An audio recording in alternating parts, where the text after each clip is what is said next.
E aí, pessoal, boa tarde, né? Não é de manhã. Hoje, segunda-feira, a gente começa mais uma maratona de caminhada.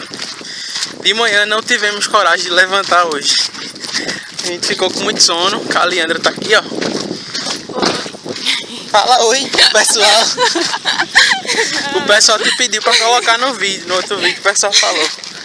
Fala aí, oi. Oi, eu falei oi.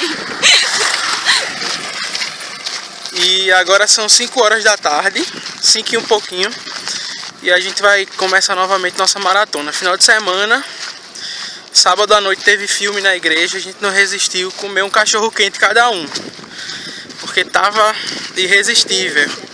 Mas assim, a doutora tinha dito que a gente não fizesse isso nos primeiros dias, né? E a gente, por não ter seguido a ordem médica, a gente sentiu a diferença hoje.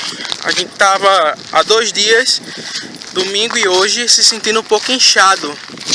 E a gente atribuiu ao cachorro quente que a gente comeu no sábado à noite.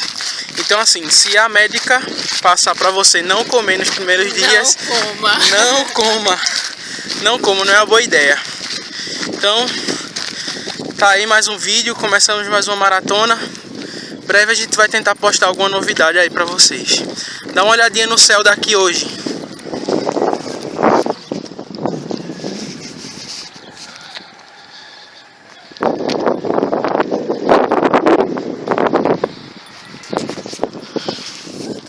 Isso aí, então. A gente vai se concentrar aqui na caminhada e brevemente a gente tá postando aí outros vídeos. Tchauzinho. Tchau.